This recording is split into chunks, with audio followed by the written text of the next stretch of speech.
கலைஞர் கலைஞர் கலைஞர் கலைஞர் கலைஞர் கலைஞர் கலைஞர் கலைஞர் கலைஞர் கலைஞர் கலைஞர் கலைஞர்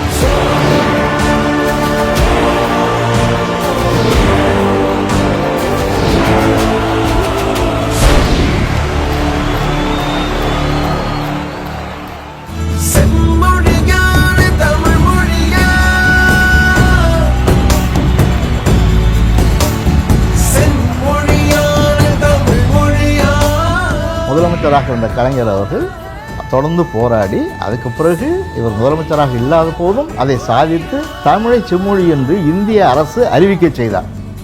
அப்போது செம்மொழியாக உலக அளவில் அறிவிக்கப்பட்ட ஒரே மொழி அரசு நிலையில் தமிழ் மட்டும்தான். அப்போது செம்மொழி மாநாடு நடத்தினோம். செம்மொழி மாநாட்டுக்கு செம்மொழியான தமிழ் மொழியின் நம்ம ஏஆர் ரஹ்மான் இசையமைச்ச அந்த பாடலை கேட்டிருப்போம். அந்த பாடல் இப்படி தொடங்கும் பாருங்க. பிறப்புக்கும் எல்லா உயிர்க்கும். இது யாருக்கும் ஒரு பதில் சொல்றாருல்ல.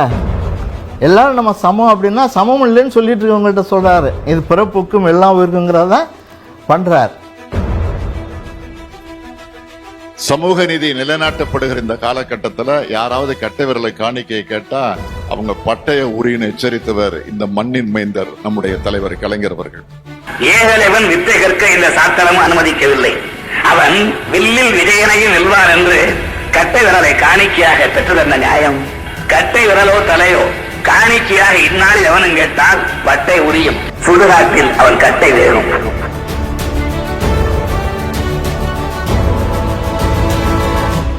இது துரோணாச்சாரியர்கள் காலம் கிடையாது, ஏகலைவரின் காலம். இது கலைஞர் உருவாக்கி தந்திருக்கக்கூடிய காலம். கலைஞரை பொதுவாக எல்லோரும் சமுதாயத்தினுடைய மாற்றத்துக்கு காரணமானவர் அப்படின்னு எல்லாரும் சொல்லுவாங்க. அது உண்மையான விஷயந்தான்.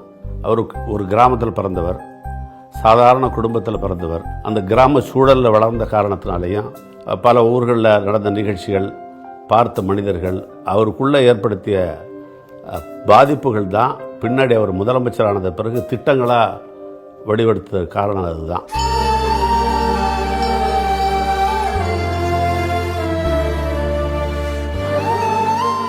குடியிருக்கல யார் இடத்துல குடியிருப்பாங்க, யார் நிலம் வச்சுருக்காங்கன்னா அவன் இடத்துல குடியிருக்கணும். அப்போது நீ அவனுக்கு போய் அவன் சொல்கிறத நீ கேட்கலனாலும் அவன் அதிகாரத்தை கட்டுப்பட மறுத்தாலோ அவன் என்ன செய்வான் அப்படின்னா உடனடியாக வழங்கப்படக்கூடிய தண்டனை நீ வீட்டை காலி பண்ணிட்டு போவான். கூரையை பிரிச்சிருவான், அவ்வளோதான். வீட்டை காலி பண்ணுறதில்ல, கூரை தானே போட்டுருப்பானுங்க, கூரையை பிச்சு எறிஞ்சிருந்துவான். கூரையை பிச்சு எறிஞ்சிட்டு நீங்கள் நடத்துல தான் நிற்கணும். அந்த மாதிரி இந்த காலகட்டத்தில் என்ன பண்ணாருன்னுட்டுனாக்கா எந்த இடத்துல குடியிருக்குதோ அந்த இடம் அவனுக்கு சொந்தம்னு ஒரு சட்டம். என்ன அது எப்படின்னு கேட்டிங்கன்னா, நீ ஒரு தோப்பு இருக்கும், ஒரு பெரிய தோப்பு, அது நட்ட நடுவில் இருப்பான், அவனுக்கு குடியிருப்பான். இல்லை நான் அந்த ஓரத்தில் அவனுக்கு இடம் கொடுத்துட்றேன், மற்ற இடத்துல நான் இங்கெல்லாம் கொடுக்க முடியாதுன்னு சொல்ல முடியாது. அவன் எங்கே குடியிருக்கானோ அந்த இடம் ப்ளஸ் அவனுக்கு மாட்டு வண்டி போகிற அளவுக்கு மெயின் ரோட்லேருந்து என்ன செய்யணும், இடம் கொடுத்துடணும்.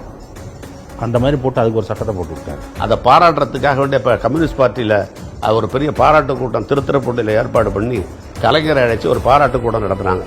அந்த பாராட்டு கூட்டத்தில் அப்போ இருந்த கம்யூனிஸ்ட் கட்சி தலைவர் மணலி கந்தசாமி பல்லாயிரம் பேர் ரத்தம் சிந்தி சாதிக்க முடியாத ஒரு சாதனையை ஒரு சொட்டு மையினால கலைஞர் சாதித்து காட்டி இருக்கிறார்.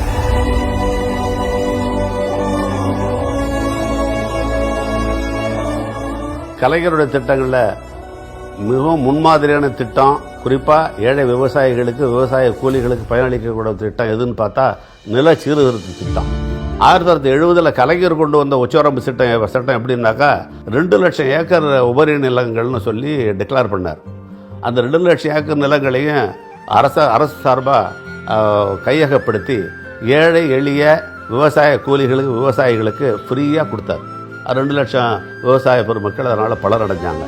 எவன்லாம் இந்த மாதிரி விவசாயத்தில் அடிமட்டத்தில் இருந்தானா அவன் எல்லாத்துக்கும் பாதுகாப்பு இந்த மாதிரி கொடுத்ததுனால பழைய அந்த அதிகார கட்டமைப்பு இருக்குல்ல, கிராமப்புறங்கள் அந்த அதிகார கட்டமைப்பு நிலம் வழியாக, அதுக்கப்புறம் இதுலேயே ஜாதி வரும், யார் மேலே இருக்கா யார் கீழே இருக்கான்ட்டு, அதன் வழியாக இதெல்லாம் இந்த கட்டமைப்பு எல்லாத்தையும் என்ன செய்கிறாங்க அப்படின்னா ஒரு 7-8 வருஷத்தில் காலி பண்ணி விட்டுறாங்க.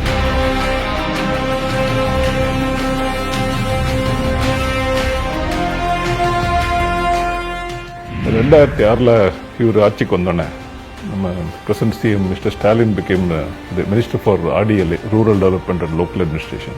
ஒரு அனைத்து கிராம அண்ணாமலர்ச்சி திட்டம், AGAMT அப்படின்னு சொல்லி ஒரு ஸ்கீம், அனைத்து கிராம அண்ணாமலர்ச்சி திட்டம். என்னன்னு சொல்கிறேன், 12,500 கிட்ட வில்லேஜ் பஞ்சாயத்து தமிழ்நாட்டில் இருக்குங்க. பெரிய நம்பர் 12,500 வில்லேஜ் பஞ்சாயத்து. ஒரு வருஷத்தில் 2000 எல்லாம் மொத்தமாக பண்ணுறது கஷ்டம். So 2,500 villages every year. First இயரில் 2,500, செகண்ட் இயர் 2,500, தேர்ட் இயர் அப்படி 5 இயர்ஸாக ஸ்ப்ரெட் அவுட் பண்ணுவோம். பை 2011 மார்ச்லங்க Tamil Nadu was the only state in the country which had a library in every village panchayat. இந்த 12,500 வில்லேஜ் பஞ்சாயத்துலேயும் ஒரு வில்லேஜ் லைப்ரரி இருக்குது. 12,500 வில்லேஜ் பஞ்சாயத்துலேயும் ஒரு ஸ்போர்ட்ஸ் சென்டர் இருக்குது, ரூரல் ஸ்போர்ட்ஸ் சென்டர் இருக்குது. 12,500 வில்லேஜ் பஞ்சாயத்துலேயும் cremation shed and burial ground இருக்குது. அது தமிழ்நாட்டில் மட்டும் தான் இருக்குது. இன்னும் நிறைய ஸ்டேட்டில் இன்னும் இல்லை. பட் நம்ம 2011 இதை அச்சீவ் பண்ணோம். இந்த இது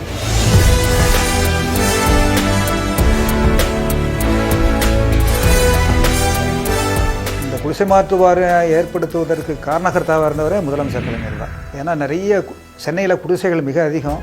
இந்த மக்களுக்கு போதிய அடிப்படை வசதிகள் இல்லாமல் அவங்க ரொம்ப கஷ்டப்பட்டு இருந்தாங்க. அது 1970களில் ஏற்பட்ட ஒரு பெரிய மாற்றம். வேறு எங்கேயுமே எந்த நகரத்துலேயும் அந்த மாதிரி மாற்றம் கொண்டு வரல. முதல்ல தமிழ்நாட்டில் தான் அந்த மாற்றம் கொண்டு வரப்பட்டது.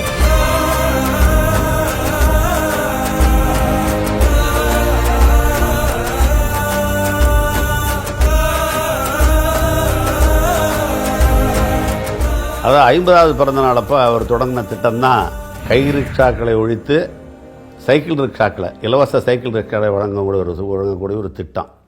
அந்த திட்டத்தினுடைய இது என்னன்னாக்கா, மனிதனை வைத்து மனிதன் இழுப்பதா, மனிதனா மாடான்னு காந்தியடிகளே கேட்டிருக்காரு. அதை ரொம்ப நாளைக்கு முன்னாடி அவர் படிச்சிருக்கிறார். அதாவது சென்னை, கடலூர் போன்ற நகரங்களில் 2000 கை ரிக்ஷாக்கள் இருக்குன்னு கணக்கெடுத்து சைக்கிள் ரிக்ஷாக்களோ இலவசமாக சைக்கிள் ரிக்ஷா கொடுத்தாரு. நீர் மேலாண்மையில் அவருக்கு மிக மிக ஆர்வம். மழை பெய்து அந்த தண்ணி கடலில் வீணாகிறத அவர் பார்த்து பல தடவை வருத்தப்பட்டிருக்காரு. காவிரியில் வெள்ளம் வந்தால் தானே நம்ம தடுத்து நிறுத்துகிறோம். அது எவ்வளோ தடுத்து நிறுத்த முடியுங்க? நிறைய தண்ணி வருது. சில நாளைக்கு கொள்ளிடத்தில் 1,00,000 கியூசெக்ஸ்க்கு மேலே தண்ணி வெளியில் போகும். ஸோ அந்த மாதிரி போகும்பொழுது அந்த தண்ணியை தடுத்து பக்கத்தில் அருகாமையில் இருக்கிற புதுக்கோட்டை, ராமநாதபுரம், சிவகங்கை மாவட்டங்களுக்கு போகிற மாதிரி செய்ய முடியுமா அப்படின்னு கேட்டார். அந்த சஜஷன் பேரில் மாயனூரில் அந்த தடுப்பணை கட்டுறதுக்கு அவருடைய ஆலோசனை பேரில் முதலமைச்சர் கூப்பிட்டு கேட்டதுனால அந்த தடுப்பணை கட்டுவதற்கு ஏற்பாடு செய்யப்பட்டது. முதலமைச்சர் 1000 தடுப்பணைகள் அந்த இடத்தெல்லாம் கவனமாக தேர்ந்தெடுத்து அதை பொதுப்பணித்துறை மட்டும் செய்யாமல் மற்ற துறைகளும் செய்ய வேண்டும் அப்படின்னு சொல்லி ஒரு அக்ரிகல்ச்சர், இன்ஜினியரிங் டிபார்ட்மெண்ட்டு, பொதுப்பணித்துறை, ஹைவேஸ் டிபார்ட்மெண்ட்டு, இது மாதிரி 3-4 துறைகளுக்கு 1000 செய்யணும் இல்லையா? அதனால் 3-4 துறைகளை பிரித்து கொடுத்து அந்த திட்டத்தை செயல்படுத்துறதுக்கு ஏற்பாடு பண்ணார். தமிழ்நாட்டில் 1947 to 1996 இந்த 49 ஆண்டில் இந்த 184 பிரிட்ஜஸ் கட்டியிருந்தாங்க ஹோல் ஸ்டேட்டில். 96 to 2001 ஒரு 634 பிரிட்ஜஸ் என்னமோ கட்டாங்க. அந்த 5 இயர்ஸில் கட்டாங்க. அதே மாதிரி ரோட்ஸ் கூட, அது கிராம ரோட்ஸ் எல்லாம், கிராம சாலைகள் பிளாக் டாப், அந்த டார் ரோடு போட்டது 1947 to 1996 49 இயர்ஸில் ஒரு 5,000 கிலோமீட்டர்ஸ் கிராம சாலைகள், ஒரு 1,00,000 கிலோமீட்டர் இருக்குங்க கிராம சாலைகள். வெறும் 5,000 கிலோமீட்டர்ஸ் தான் டார் ரோடாக இருந்தது. அந்த 5 வருஷத்தில் 22,000 கிலோமீட்டர்ஸ் டார் ரோடு பண்ணாங்க. இந்த இது ஸோ அந்த இன்ஃப்ராஸ்ட்ரக்சரு தமிழ்நாட்டில் பண்ணது இவர் தாங்க. அந்த எது எடுத்தாலும் நீங்கள் பார்த்தீங்கன்னா இந்த institution like SIPCOT, dot board, இந்த எல்லா மெட்ரோ வாட்டர், இந்த மாதிரி எல்லாம் க்ரியேட் பண்ணது இவர் தான். சிட்டிஸ் இது இந்த இது பிரிட்ஜஸ் ஆகட்டும், ரோட்ஸ் ஆகட்டும், பில்டிங்ஸ் ஆகட்டும், இந்த இண்டஸ்ட்ரியல் எஸ்டேட்ஸ் ஆகட்டும், நிறைய கொண்டு வந்திருக்காரு.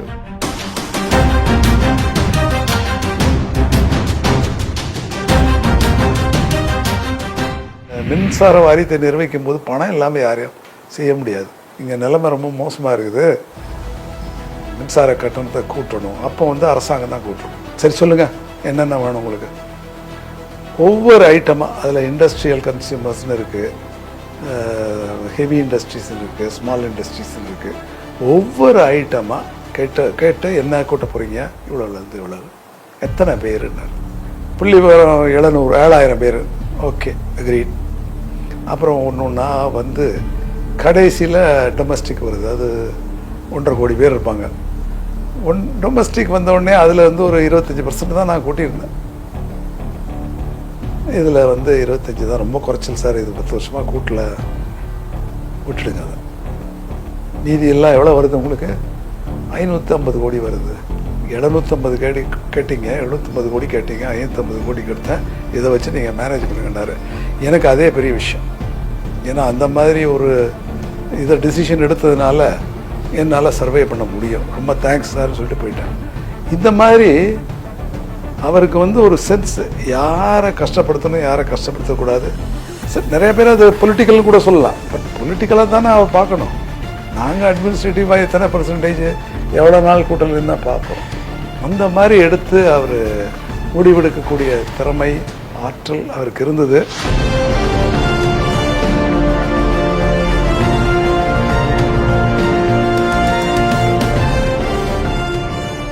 உங்களுக்கு ஞாபகம் இருக்க 2004 தமிழ்நாட்டு கடற்கரையோரமாக ஒரு பலத்த சுனாமி அடிச்சுது. அப்போது நிறைய பெண்கள் வந்து வறுமையின் காரணமாக வந்து அவருடைய சிறுநீரகத்தை விற்க ஆரம்பித்தாங்க. அது ஒரு புரோக்கர்லாம் வச்சு அது ஒரு பெரிய இண்டஸ்ட்ரி மாதிரியே நடந்தது. லீகல் வழியில் தான் யாரும் இல்லீகல் வழியில் போக மாட்டாங்க. இன்றைக்கி ஆயிரக்கணக்கான மக்கள் வந்து கிட்னி இல்லாமல் தவிக்கிறாங்க. நம்ம மூளை சாவை அடைஞ்சவங்ககிட்ட இந்த கிட்னி எடுத்து கொடுத்தா என்ன? அப்போ யாரும் கிட்னியை விற்க மாட்டாங்க. கலைஞர் உடனே ஆணையிட்டார், உடனடியாக அதை செயல்படுத்துங்க.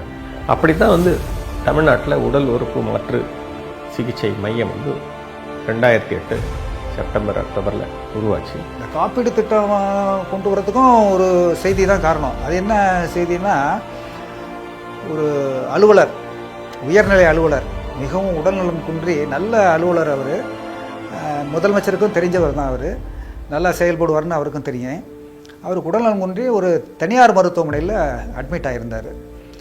அவருக்கு அந்த சிகிச்சைக்காக ஆன செலவு வந்து கிட்டத்தட்ட அந்த பீரியடில் ஒரு 15 லட்சம் ரூபாய் ஆயிடுச்சு. அதை வந்து அவங்களால கட்ட முடியல. சரி, நம்ம அரசாங்கத்திலேயே நம்ம அதை பணத்தை சேங்ஷன் பண்ணலான்னு சொல்லி ஓரளவு ஒரு தொகை சேங்ஷன் பண்ணாங்க. அந்த தொகையை சேங்ஷன் பண்ண பிறகு அப்போ சிஎம் கேட்டார், நம்ம உயர் அலுவலரை நம்ம சேங்ஷன் பண்ணிட்டோம், இதுவே ஒரு சாதாரண குடும்பத்தை சார்ந்தவர்கள், நலிந்த பிரிவினர், அவங்களுக்கு ஏதாவது செய்ய வேண்டாமா, நமக்கு காப்பீடு திட்டம் ஒன்று நம்ம ஏதாவது செய்யலாமே அப்படின்னு சொல்லி தான் இந்த கலைஞர் காப்பீடு திட்டம் அப்படிங்கிற ஒரு திட்டத்தையே அறிவித்தாங்க. அதன் மூலம் தனியார் மருத்துவமனையிலும், அப்போ அந்த திட்டம் அப்படி இருந்து தனியார் மருத்துவமனையிலும் இவர்கள் சென்று சிகிச்சை எடுத்துக்கொள்ளலாம் என்று அந்த திட்டம் அறிவிக்கப்பட்டது. மிக மிக அருமையான திட்டம். 1953 பரமக்குடியில் ஒரு பொதுக்கூட்டத்தில் பேசிட்டு திருச்சிக்கு திரும்புகிற வழியில் திருப்பத்தூரை நெருங்கும்போது எல்லாரும் தூங்கிடுறாங்க. வண்டியில் தூங்க ஆரம்பித்து ஒரு மைல்கல்ல மோதி எல்லாரும் கீழே விழுந்துடுறாங்க. கீழே வந்தப்போ கலைஞருக்கு கீழே ரத்தம் குபுன்னு அவர் கொட்டிருது. அவருக்கு கண் நிபுணர் ஒரு டாக்டர் ஒருத்தர் வந்து பார்த்துட்டு, கண்ணில் உள்ள ஒரு நரம்பில் கீறல் ஏற்பட்டிருக்கு, 6 மாதத்துக்கு நீங்கள் பேசவோ எழுதவோ படிக்கவோ கூடாதுன்னு ஒரு கடுமையான நிபந்தனையை போட்டுறாரு. ஒரு ஹோட்டலில் ரூம் போட்டு மணிமகுடம் நாடகம் எழுதுறார். திடீர்னு ஈட்டினால் கண்ணில் குத்துனா எவ்வளோ ஒரு பயங்கர வலி ஏற்படுமோ அது மாதிரி ஒரு வலி வந்தது எனக்கு. அதனால் பேனாவெல்லாம் தூக்கி எறிஞ்சிட்டு ஐயோன்னு அலர்னேன். 71 அமெரிக்காவுக்கு போகிறாரு. அங்கே ஒரு வாரம் ட்ரீட்மெண்ட் எடுத்துக்கிறாரு. அங்கே மறுபடியும் அறுவை சிகிச்சை பண்ணுறாங்க. நமக்கே இவ்வளோ ட்ரீட்மெண்ட் எடுத்துக்கிறோமே, நம்மளை போல் ஏழை மக்கள் எவ்வளோ பேர் கண் பாதிப்பினால், கண் வியாதினால், இப்போ கண் உபாதையினால் பாதிக்கப்படுறவங்க இருப்பாங்களே, அவங்களுக்கு ஏதாவது செய்யணுங்கிறதுனால தான் அது 49வது பிறந்த நாளில் இலவச கண்ணொளி திட்டம்னு ஒரு திட்டத்தை அறிமுகம் பண்ணார். தமிழ்நாடு முழுக்க நடந்த கண்ணொளி முகாம்களில் ஏராளமான கண்ணொளி முகாம்கள் நடைபெற்றன. எல்லா மாவட்டங்கள்லேயும் ஏறக்குறைய எல்லா வட்டங்கள்லேயும் கண்ணொளி முகாம்கள் இலவச கண்ணொளி முகாம்கள் நடைபெற்றுச்சு. அதில் 7.5 லட்சம் பேர் பயனடைஞ்சாங்க. அந்த கண்ணொளிங்கிறது பார்க்குறதுக்கு சொல்கிறதுக்கு ஒரு சாதாரணமான விஷயமா தோணலாம். ஆனால் ஏற்கனவே இருந்த ஒளியை இழந்து மறுபடியும் அந்த ஒளியை பெற்றவர்களுக்கு தான் அதனுடைய அருமை தெரியும்.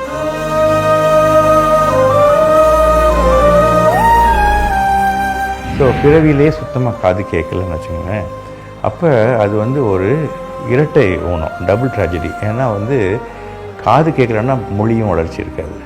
அப்போ இந்த காக்லியர் இம்ப்ளான்ட்டுங்கிறது ஒரு அதிநவீன ஒரு கண்டுபிடிப்பு.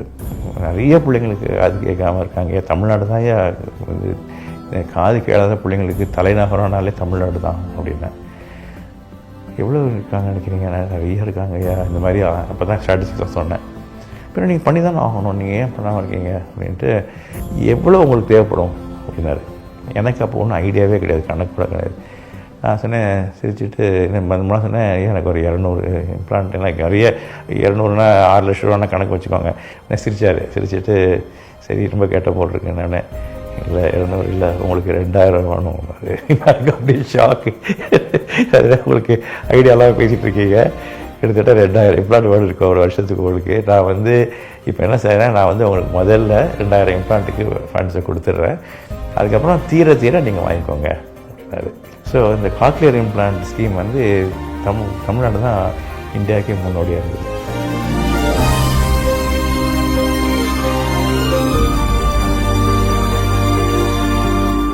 நோய் வர்றதுக்கு முன்னாடி தடுக்கிறது தான் மெயின் ஆப்ஜெக்டிவ். அதற்கு ஆரம்ப சுகாதார கட்டமைப்பு மிக சிறப்பாக இருந்தால் தான் செய்ய முடியும். அதை கிட்டத்தட்ட 30-40 வருடமாக கலைஞர் ஆட்சியிலேருந்து ஆரம்பித்து இன்றைய வரைக்கும் ஆரம்ப சுகாதார நிலையத்தினுடைய கட்டமைப்பு மிக மிக சிறப்பாக செயல்படுது. கிராமமாக இன்றைக்கும் நீங்கள் பார்க்கலாம், பல்ஸ் போலியோ தர்றது, தடுப்பூசிகள் தர்றது, கர்ப்பிணி தாய்மார்களை ஃபாலோ பண்ணுறது, சேஃப் டெலிவரி பண்ணுறது, குழந்தைகளை சேஃபாக பார்க்குறது, இதை நாம் ஒரு 30-40 வருடமாக பார்த்ததோடு தான் இன்றைக்கு இந்தியாவிலேயே 1-2 மாநிலமாக நம்ம இருக்கோம். இன்ஃபன்ட் மார்டாலிட்டி ரேட்டில், மெட்டர்னல் மார்டாலிட்டி ரேட்டில், அண்டர் 5 டெத் ரேட்டில். நீங்கள் சுகாதாரத்தில் எந்த குறியீடு எடுத்தாலும் தமிழ்நாடு 1ஆக இருக்கும், இல்லை 2ஆக இருக்கும், கேரளா கரெக்டாக இருக்கும். அதை தவிர கீழே போகிறதே இல்லை.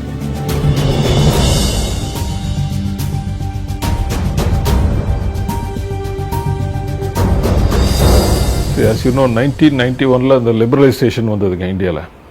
அந்த லிபரலைசேஷனில் மேக்ஸிமம் பெனிஃபிட் அடைஞ்சது Tamil Nadu and Karnataka to some extent. இந்த சதர்ன் ஸ்டேட்ஸ் தான் மேக்ஸிமம் பெனிஃபிட் அடைஞ்சாங்க. ஏன்னா இங்கே தான் ஸ்கில்டு மேன் பவர் இருக்குது, ஒரு எஃபிஷியன்ட் அட்மினிஸ்ட்ரேஷன் இருக்குன்னு சொல்லி ஈவன் மல்டிநேஷ்னல் கம்பெனிஸோ இல்லை மற்ற இந்தியன் பெரிய கம்பெனிஸ் எல்லாம் they prefer to invest in Chennai ஒரு பெங்களூர் அந்த மாதிரிங்க.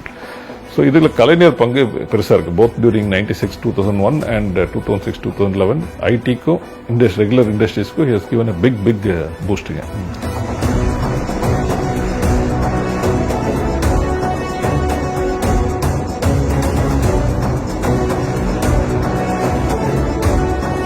தொழில்துறையை பொறுத்த வரைக்கும் அப்படின்னு கேட்டிங்கனாக்கா, இந்த அரசு தான் எல்லாத்தையும் செய்யும், நாங்கள் வேறு யாரையும் செய்ய விட மாட்டோம் அப்படிங்கிற வேலைலாம் வச்சுக்கிறதுலாம் இல்லை. அவர் என்ன பண்ணாருன்னு கேட்டிங்கனாக்கா, ரொம்ப காம்ப்ளெக்ஸான தொழில்நுட்பம் இருக்கக்கூடிய விஷயங்கள்லாம் இருக்குல்ல, அதெல்லாம் நம்மளால் பண்ண முடியாதுங்கிறது அப்படின்னு தெரிஞ்சுட்டு அப்போ அவர் என்ன செய்கிறாரு, இந்த மாதிரி ஜாயின்ட் செக்டர்னு ஒரு அமைப்பு உருவாக்குறாரு. ஜாயின்ட் செக்டர்னால் எப்படின்னு கேட்டிங்கன்னா, தனியார் பங்களிப்போடு அரசு முதலீடு செஞ்சு வேலையை செய்யறது அப்படின்னு.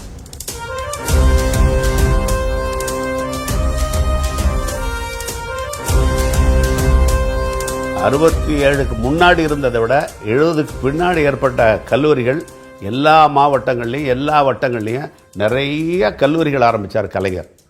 அப்புறம் இன்னொரு கட்டத்தில் அவர் முதலமைச்சர் ஆனதுக்கு பிறகு மாவட்டந்தோறும் மருத்துவக் கல்லூரி, நிறைய டாக்டர்கள் நம்ம பையங்க பிற்படுத்தப்பட்ட சமுதாயத்தை சேர்ந்தவர்கள், மிக பிற்படுத்தப்பட்ட சமுதாயத்தை சேர்ந்தவர்கள், ஆதிராவிட சமுதாயத்தை சேர்ந்தவர்கள்லாம் டாக்டர்களாக வர வேண்டும். டாக்டர்களுக்கு சமுதாயத்தில் ஒரு உயர்ந்த அந்தஸ்து இருக்குது, இந்த அந்தஸ்தை நம்ம பிள்ளைங்கள்லாம் பெறணும்னு சொல்லிட்டு அவர் நிறைய மாவட்டந்தோறும் மருத்துவக் கல்லூரியும் திறந்தார்.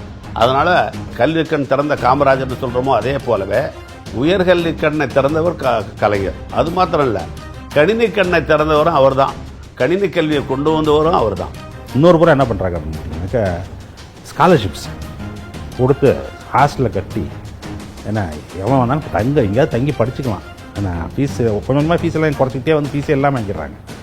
அது மாதிரி படிக்க வச்சு இப்போ காலேஜினுடைய எண்ணிக்கை அவ்வளோ அதிகமானது. அது மாதிரி ஆகும்பொழுது என்னன்னாக்கா, பள்ளிக்கல்வி முடித்தவொன்னா எல்லாம் அப்படியே மற்ற வேலையை பார்க்க போகிறது போய் பள்ளிக்கல்விலேருந்து கல்லூரி கல்வி வரைக்கும் வர்றது அப்படி. அதில் என்ன வேடிக்கை அப்படின்னு கேட்டிங்கன்னா, மற்ற ஊரில் அந்த மாதிரி டிஃப்ரென்ஸை நீங்கள் இதே பார்க்க முடியாது. என்ன பார்க்க முடியாதுன்னா, உயர் ஜாதிக்காரர்கள் தான் பெருமளவில் உயர்கல்விக்கு போவாங்க. இங்கே தான் எப்படி அப்படின்னு கேட்டிங்கனாக்கா, வித்தியாசமே ரொம்ப குறைவாக இருக்கும். யாருக்கும் இருக்கும் ஓசி, பிசி, எம்பிசி, எஸ்சி, எஸ்டிக்கே ரொம்ப குறைவாக தான் வித்தியாசம். இந்த இதில் ஆண் பெண் வேறுபாடு அதே மாதிரி ரொம்ப குறைவாக இருக்கும். இப்போ இது மாதிரி கல்வி, உயர்கல்வியை இந்த அளவு கொண்டு போய் சேர்க்கணும்.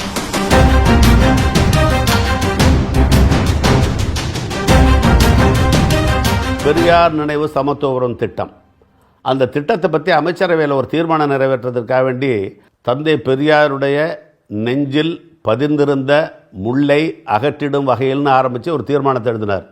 ஒரு ஆயுதநாடர் வீட்டு 2 பக்கமும் வலது பக்கமும் இடது பக்கம் மற்ற சமுதாயத்தினர் குடியிருக்கும் வகையில் இருக்கணும்னு சொல்லிட்டு சமத்துவ உறவுகளை ஏற்படுத்தினார். அது மாதிரி 240 சமத்துவ உறவுகளை இது வரைக்கும் ஏற்படுத்தினார் அவர் 2011 ஆட்சியில் இருக்கிற வரைக்கும். அந்த சமத்துவ உறவுகளில் இவங்கெல்லாம் எல்லாரும் ஒற்றுமையாக தங்களுடைய சாதியை மறந்து, தங்களுடைய பின்னணியை மறந்து, சமயத்தை மறந்து எல்லாரும் சமதர்ம நோக்கத்தோடு இருந்து வாழ்ந்த பகுதி தான் அந்த பெரியார் நினைவு சமத்துவபுரம்.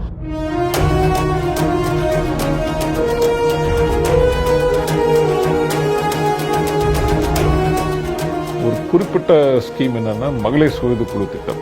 அதுக்கு ஃபஸ்ட்டு வந்தது 1989. அது நிறைய பேருக்கு தெரியாது. கலைஞர் பீரியடில் தான் ஃபஸ்ட்டு வந்தது.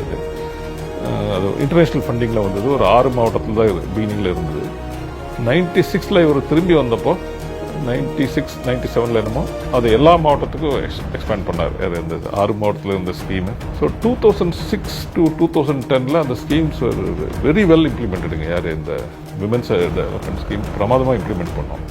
ஒரு உதாரணம் சொன்ன போனால் வங்கி கடன் இருக்கு பாருங்கள், இந்த சுயது குழுக்களுக்கு ஆவரேஜாக ஒரு 100 கோடி 110 கோடி தான் கிடச்சிருந்தது முந்தி பர் இயர். இந்த பிட்வீன் 89 and 2006 அந்த பீரியடில். 2006 to 2011 அந்த பீரியடில் அந்த 110 கோடி became 1600 crores. Almost 15 times increase. அது கலைஞர் பீரியடில் அந்த செகண்ட் பீரியடில் நல்லா பிரமாதமாக பண்ணார். 2010 டிசம்பரில் வேர்ல்டு பேங்க் ஒரு லெட்டர் எழுதுறாங்க. இந்த லெட்டரில் என்ன சொல்கிறாங்கன்னா, நாங்கள் உலகத்தில் நிறைய ப்ராஜெக்ட்ஸ் ஃபண்ட் பண்ணுறோம். வருஷமும் அந்த ப்ராஜெக்ட்ஸில் எது நல்ல ப்ராஜெக்ட், பெஸ்ட் ப்ராஜெக்ட் எதுன்னு நாங்கள் ஆராய்ச்சி பண்ணுறோம். இந்த வருஷம் 2010 எங்கள் கணிப்புப்படி இந்த வாழ்ந்து காட்டுவோம் ப்ராஜெக்ட், மகளிர் சுயதுக்குழு project implemented by government of Tamil Nadu is the best, not only in India, across the world, not only in rural development, across all sectors அப்படின்னு சொல்லி ஒரு லெட்டர் வந்தது.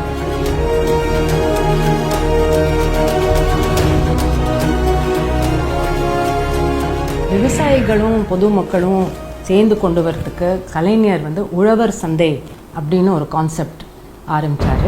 1999 ஃபஸ்ட்டு மதுரையில் காய்கறி கம்மி விலையில் காய்கறி விற்கிறதுக்காக முதல்ல உழவர் சந்தை ஆரம்பிச்சது.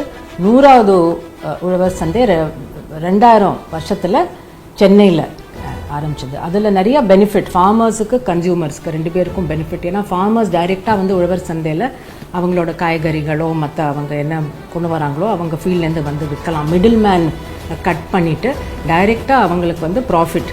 தமிழ்நாட்டில் முதல்ல எல்லா குடும்பங்களுக்கும் குடும்ப அட்டை கொடுக்குறது அவர் தான் ஏற்பாடு 1974 சிவில் சப்ளைஸ் ஆரம்பிச்சது. எண்ட் டு எண்ட்னு சொல்கிறோம் இல்லை நீங்கள்லாம் இப்போ எண்ட் டு எண்ட் சொல்யூஷன். அது மாதிரி எண்ட் டு எண்ட் சொல்யூஷன் அவர் கண்டுபிடிச்சிருக்கு. அப்போது கொடுத்ததுக்கு பிறகு என்ன செய்யணும்னு கேட்டிங்கனாக்கா, அப்போல்லாம் இந்த அரிசி கொள்முதல் வேலையில் தான் கொடுப்பாங்க, டிஸ்ட்ரிபியூட் பண்ணுவாங்க. சப்சிடியெல்லாம் கொடுக்குறது பணம் இல்லை அப்போலாம். அதனால தான் பார்த்தீங்கன்னா அந்த கடைக்கு பேர் நியாய விலை கடைன்னு. அடுத்த பெரிய ஒரு புரட்சி அப்படின்னு பார்த்தோம்னா இதுதான். கிலோ 2 ரூபாய்க்கு அரிசியை கொடுப்போம். அடுத்த ஸ்டெப்பு, அடுத்த சான்ஸ் வரும்போது. அப்போது அரிசிங்கிறது ஒரு பெரிய லக்ஸுரியாக இருந்தது. போய் அரிசி என்ன ஆயிடுச்சு அப்படின்னா ஒரு சாதாரணமாக எல்லோரும் சாப்பிடக்கூடிய ஒரு பொருளாக அதை மாற்றுறது அப்படிங்கிறதுல ஒரு பக்கம் கடையில் ரேஷன் கடையில் கொடுக்குறது ஒன்று, இன்னொன்று பயிர் பண்ணுறது ஒன்று. இது ரெண்டுமே மாறுது.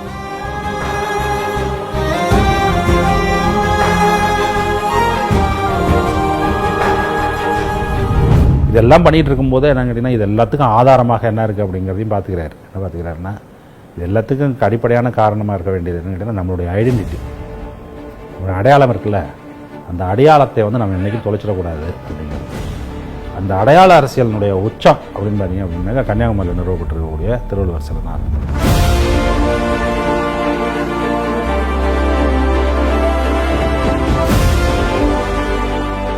அவர் 133 அதிகாரங்கள் எழுதியிருக்கிறார் திருக்குறள்.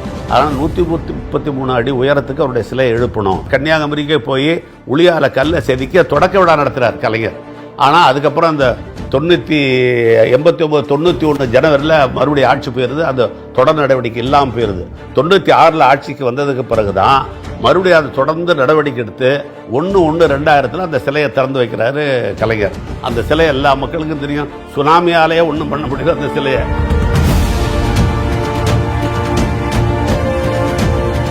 அதனால் பார்த்தீங்கன்னா நினைப்பேன் திருவள்ளுவர் ஏதோ அவ்வளோ பெரிய வச்சுருக்காங்க அதுதானே. ஆனால் அது அப்படி இல்லை, அது ஒரு ஸ்டேட்மெண்ட். என்ன ஸ்டேட்மெண்ட்? நீ ஒரு கல்ச்சரை சொல்கிறேன், நான் ஒரு கல்ச்சரை சொல்கிறேன். ரொம்ப முக்கியமான ஒரு மாற்றம் என்னவென்றால், பெண்கள் சொத்து உரிமைக்கு சமமான அவங்களுக்கு வந்து அந்த ரைட் உரிமை உண்டு என்று கொண்டு 1989 கொண்டு ஒரு பெரிய ஒரு மாற்றத்தை ஏற்படுத்தி வேறு மாநிலங்களும் ஒவ்வொரு டைம் அதை வந்து பின்பற்றுவாங்க இந்த இதில். இது அம்பேத்கர் அவர்கள், டாக்டர் அம்பேத்கர் அவர்களுடைய ட்ரீம் அன்றைக்கி முடியல, அதை கலைஞர் இங்கே வந்து அதை நிர்ணயித்து விட்டார்.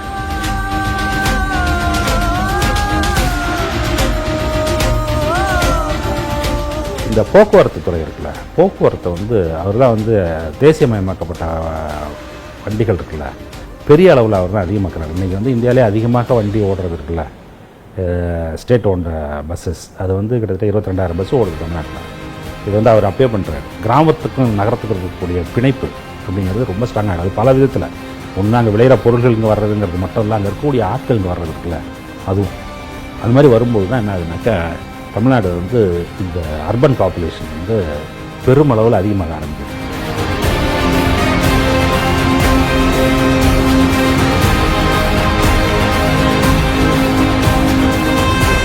நொண்டி, குருடு, முடம், கூணு, பொட்டை, இன்னும் என்னென்னமோ வார்த்தைகள் இதுதான் இருந்தது. இதுன்னா ஓ அவங்களா அப்படின்னு கேட்குற அளவில் தான் சமூகமும் ஆயத்தமாக இருந்தது. அந்த பாதிக்கப்பட்டவர்களும் நாங்கள் இதை எதிர்நோக்கி தான் இருந்தோம். ஆனால் நம் முதல்வர், நமது முத்தமிழ் அறிஞர் வந்து அந்த திருநங்கைங்கிற வார்த்தை வந்து மறுசிந்தனை இல்லாமல் அரசு இதழ்களில் இனிமேல் திருநங்கை என்ற வார்த்தை தான் இடம்பெற வேண்டும், இனிமேல் இவர்களை இதுவரை அழைத்து வந்த அந்த கேலி விழிப்பு சொற்களால் அழைக்கக்கூடாது. திருநங்கையர் நலவாரியம்னு இந்தியாவிலேயே முதன்முறையாக தனது சிந்தனையில் தோன்றியதை உருவாக்கியது நம் தமிழ்நாடு அரசு. முத்தமிழறிஞர் டாக்டர் கலைஞர் ஆட்சி செய்த பொழுது உருவாக்கப்பட்ட நலவாரியம். யோசிச்சு பாருங்க, இந்தியாவுக்கு சுதந்திரம் வந்து 1947 வந்துருச்சு. யாருக்குமே தோணல சுதந்திர தன்னைக்கு கவர்னர் தான் கொடியேற்றுவாங்க. அந்த உரிமையை வந்து முதலமைச்சர்களுக்கு வாங்கி கொடுத்தது கலைஞர் தான். அதாவது சாதாரண பெண்களுக்கும் சைக்கிள் ரிக்ஷா ஓட்டும் தொழிலாளர்களுக்கும் எந்த அளவுக்கு நன்மை செய்தாரோ அதே அளவுக்கு நன்மையை வந்து இந்தியாவில் இருக்கிற அத்தனை முதல்வர்களுக்கும் இவர் செஞ்சுக்கிட்டார். அதனால எல்லா முதலமைச்சரும் அதற்கு இவருக்கு நன்றி சொல்லணும், முதல்வர் கலைஞர் அவர்கள்.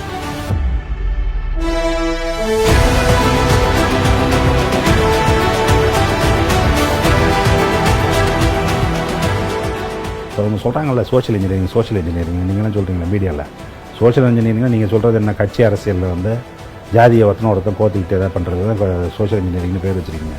ஆக்சுவலாக சோஷியல் இன்ஜினியரிங்னா இதுதான் சோஷியல் இன்ஜினியரிங். என்ன சோஷியல் இன்ஜினியரிங்னா அரசு செயல்படுத்தக்கூடிய திட்டங்கள் இருக்குல்ல, அதன் வழியாக சமுதாயம் எப்படி இயங்குதுன்னு இருக்குல்ல, அதில் இயங்குற விதி இருக்குல்ல, ஒவ்வொன்றுத்துக்கும் இயக்கத்துக்கு ஒரு விதி இருக்கும், அப்படி தான் இயங்கும்.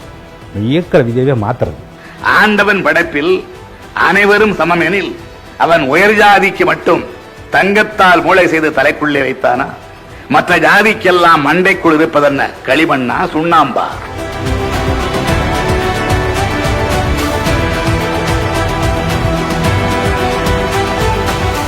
உழைப்புக்கு ஒரு உதாரணமாக இருந்ததுனால தானே கடைசியா அவருடைய உறைவிடத்தில் அவர் எழுதினது மிக பொருத்தமானது. ஓய்வில்லாமல் உழைத்தவன் இதோ ஓய்வு கொண்டிருக்கிறார்.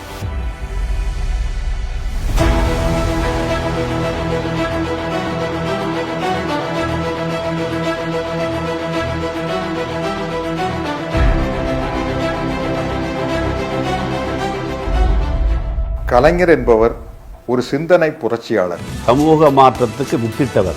நலிந்த பிரிவினரையும் தன்னுடைய சொந்தங்களாக பாவித்து அனைத்து திட்ட பயணங்களிலும் அவர்களுக்கு சென்றடைய வேண்டும் என்று எண்ணம் கொண்டவர். சிறப்பான நிர்வாகி. உழைப்புக்கு ஒரு இலக்கணம், நட்பு, பிரமிப்பு.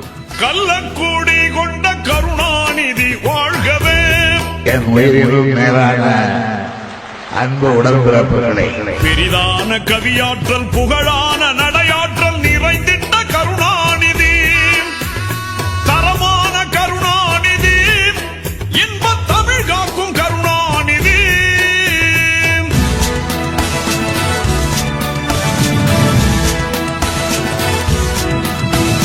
கள்ளக்கூடி கொண்ட கருணாநிதி வாழ்கவே. மக்கள் உள்ளம் கூடி கொண்ட